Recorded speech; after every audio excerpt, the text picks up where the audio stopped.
construcción de la paz, los valores son muy importantes porque están en el centro de la cultura de la paz. Estos valores no deben nuevamente decretarse, sino consensuarse y cultivarse en los habitantes. Ojalá que sean ejemplificados de manera clara y coherente. En el Instituto de Estudios Metropolitanos y Regionales de la Universidad Pontificia Bolivariana nos tomamos un café para leer y contar la región. Esto es Un Café Metropolitano. Bienvenidos.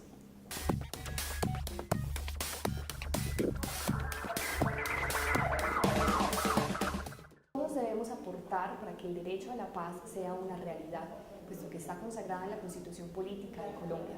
Hay muchísimas cosas por hacer. Se podría iniciar con un cambio de mentalidad en nuestros colombianos.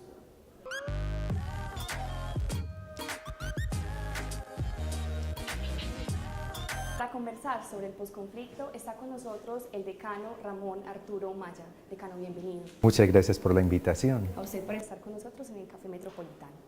Él es historiador de la Universidad Nacional de Colombia y también es magíster en estudios políticos de nuestra universidad. Él trabaja sobre el valor del conocimiento para el desarrollo humano y social. Nos tomamos entonces este café y comenzamos a hablar sobre el posconflicto. Decano, ¿es pertinente, dado el cambio constante de los intereses políticos en Colombia, hablar de los acuerdos de paz? Bueno, muy bien. Yo pienso que es una pregunta muy clave porque nuestra historia ha sido muy problemática desde el punto de vista del conflicto y de la violencia, ¿no es cierto? Si nosotros hacemos un recorrido histórico nos vamos a dar cuenta que más o menos desde la década de los 40 viene esta violencia de hoy que ha tenido pues como matices, ¿no es cierto? En comienzo fue liberal conservadora, luego surgieron las guerrillas de ahí, de esa violencia, luego vino todo el problema del narcotráfico en el que las guerrillas también jugaron un rol, luego vinieron los otros actores de conflicto y se nos ha formado estas nuevas maneras de violencia. Entonces es importante la pregunta de ¿vale la pena en Colombia hablar de acuerdos de paz? ¿O este país piensa que esa es la manera de relacionarse en la violencia, en el enfrentamiento, en el surgimiento de grupos de delincuencia, bandas armadas, que llegan a tener unos alcances territoriales enormes, ¿no es cierto? Entonces, más allá de la ideología, del partidismo, del deseo de llegar a un gobierno y del poder político para manejar un Estado, la sociedad colombiana sí se tiene que preguntar muy honestamente, ¿vale la pena hablar de acuerdos de paz? También, además del elemento político, hay un elemento que hay que introducir en esto y es el elemento social. La sociedad colombiana se tiene que preguntar por el tema de la equidad, por supuesto por el tema de la inequidad.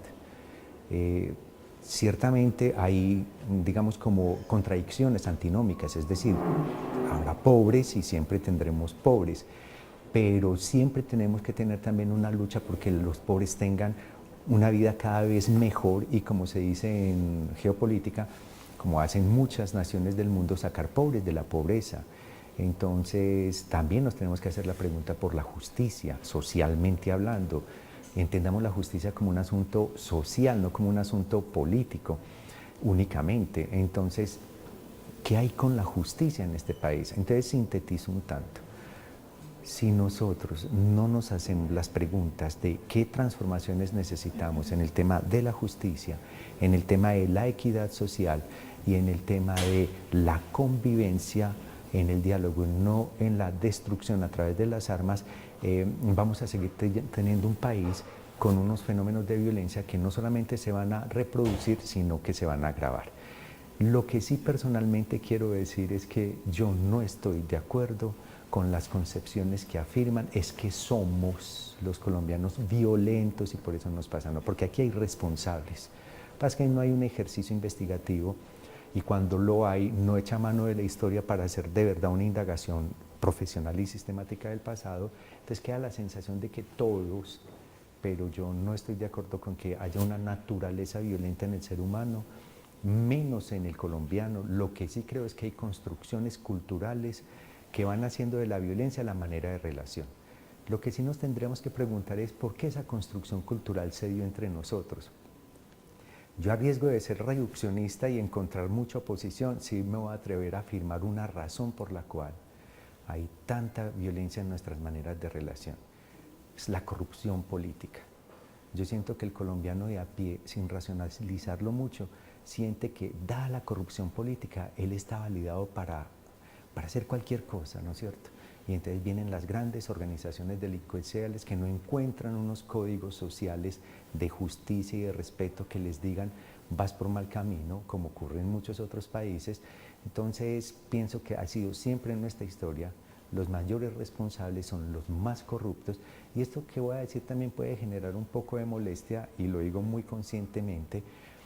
En política no aplica la metáfora de algunas manzanas podridas, no, más bien al contrario, ¿no es cierto? Entonces se puede molestar mucho la clase política, pero creo que el pueblo colombiano tiene claro que es una clase que si no se reforma, si de verdad no aboca una reforma política o una transición política en forma, no tiene sentido de que hablemos de procesos de paz. Vamos a seguir peor.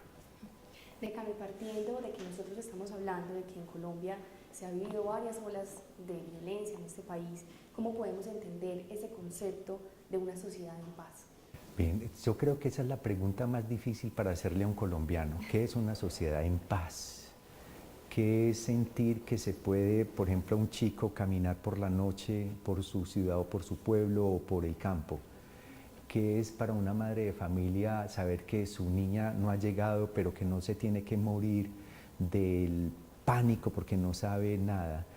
¿Qué es un profesor en, no sé, tantos lugares saber que puede tocar temas que no sean tan reconocidos? O sea, ¿qué es vivir en paz? Eso sería muy interesante poder saberlo, poderlo sentir. Yo creo que toda nación, toda sociedad debe aspirar a tener la posibilidad de que los niños vivan su infancia en los juegos. Nietzsche dice que la infancia es nuestra patria, o sea, lo que somos está ahí en la infancia. Pero si la infancia fue trabajar en una mina, vender confites en el centro, es muy difícil que así podamos tener paz.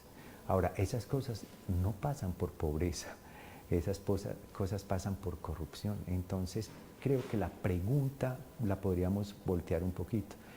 ¿Cómo será vivir en un estado en donde los índices de corrupción sean mucho menores, donde podamos aspirar a ocupar lugares, digamos, de país poco corrupto, ¿no es cierto? Entonces creo que el día que eso pase, podremos decir, estamos olfateando que es una atmósfera de paz, que es sentir que el futuro no es amenazante, que no tengo que caminar mirando para 1000 lados, que puedo caminar por el pueblo o por la vereda y sin miedo de que una mina me vuele en pedazos, que mis amigos me soportan a pesar de que pienso diferente. O sea, la paz debe ser una cosa muy linda, la tranquilidad. Esa sería la palabra que podría resumir la paz. Pienso que sí, no hay cosa más bella, pienso, para el ser humano que no manejar ansiedad. Por supuesto, los psicólogos me dirán de manera muy puntual, siempre la ansiedad es un comportamiento humano que tiene unas posibilidades de... Sí, pero no esas ansiedades desmedidas, desaforadas, que terminan generando problemas graves de salud y muy graves de salud. No sé, ¿qué es vivir sin ansiedad, sin estar eso debe ser hermosísimo. Entonces, por eso sí pienso, Marcela, que es tranquilidad la palabra que podríamos hacer sinónima de paz. Bueno, y a ver, ¿será que la guerra tiene valor o justificación?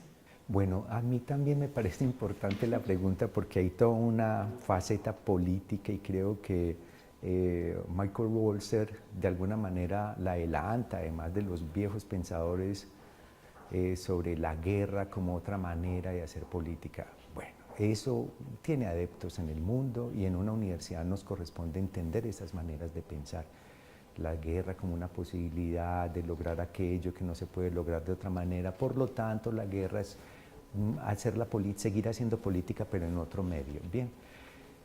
Ahora, lo que me parece a mí es que para el humanismo esa no es una posición válida.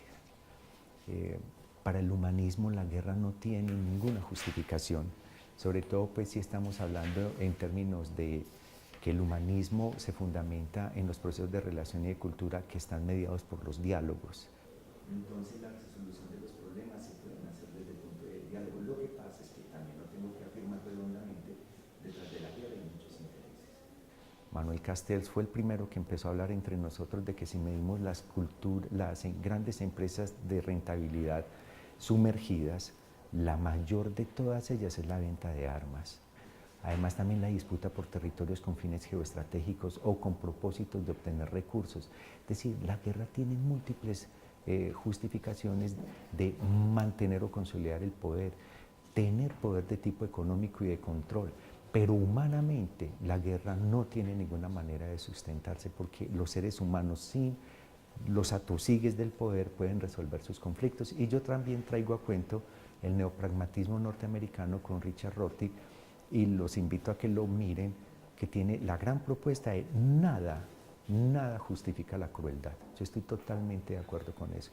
Ni razones religiosas, ni razones políticas, ni razones económicas, nada justifica la crueldad. Ahora, peguémosle una definición también de Rorty que puede ser complementaria a la idea que acabo de dar. ¿Qué es ser un ser humano? Un ser humano es alguien que siente la crueldad. No importa si es un esquimal, un somalí, un norteamericano o un colombiano. Si le duele la crueldad, es un ser humano. Entonces, por eso nada justifica la crueldad. Entonces, por eso me parece que no es admisible la guerra como una manera adicional de hacer política. No me parece que haya una justificación sobre la guerra. Sé que no hay, digamos, consenso en esto. Hay unas facetas políticas. Michael Walzer, ya lo dije, y muchos otros teóricos hablan de la guerra como, el texto de Michael Walzer se llama Las guerras justas, ¿no es cierto? Y ya el término, pues me parece a mí personalmente, es mi posición, es una contradicción, la guerra y la justicia, porque siempre va a ganar la justicia el que tenga mejores armas y además esté mejor organizado en todo el tema de justicia. Lo que pasa es que cuando uno dice, yo soy el mejor, mi cultura es la mejor, yo tengo derecho a trasladar mi cultura a los otros para que ellos aprendan a vivir, entonces ya destruí dos conceptos humanistas que son esenciales, el interculturalismo y el multiculturalismo, que son complementarios.